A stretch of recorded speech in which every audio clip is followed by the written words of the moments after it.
ใจทิ้งเสียใจบ่จริงดอกสาวจบแล้วในความเป็นเราขอรับเอาแค่ความปราชัยเมื่อเลือกเขาแล้วก็ต้องมอบความจริงใจ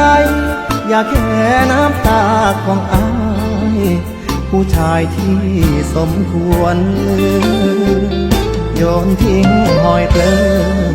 ลบลืมความหลังเถิดหนาหัวใจที่เคยให้มาถือเสียว่าหมดเวลายืนรีบเคลียร์แววตาอย่าให้เขาเห็นแววซึมกลับหลังไปหาทางเพลินกับเขาที่เธอมอบใจอ้ายบ่อยากได้ดอกความห่วงใยปลอมๆอย่าเลยอย่าหาทางกล่อมให้รู้สึกผิดน้อยลงก่อนไปดูแลตัวเอง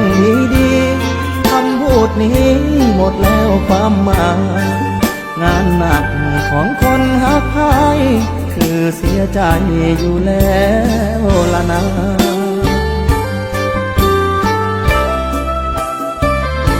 แต่บอกเป็นอย่างยินดีเปิดทางสดใสเจ็บนี้แทนคำอวยชัยของขวัญของอายคือไปไกลทางทำหน้าที่แฟนกับอ้อมแขนไม่เถิดนา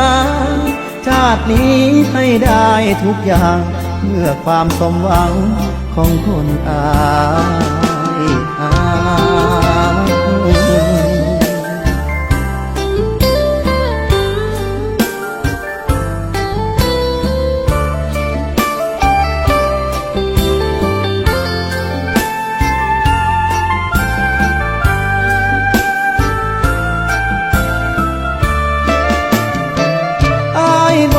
อยากได้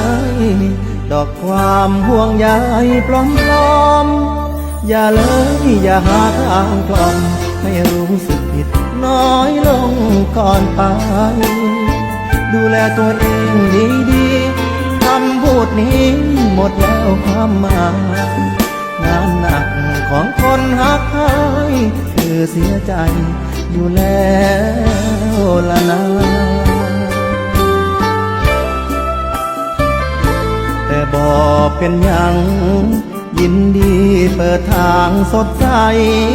เจ็บนี้แทนคำอวยชัยของขวัญของอายคือไปไกลทางทำหน้าที่แฟน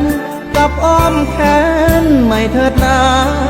ชาตินี้ให้ได้ทุกอย่างเพื่อความสมหวังของคนอาย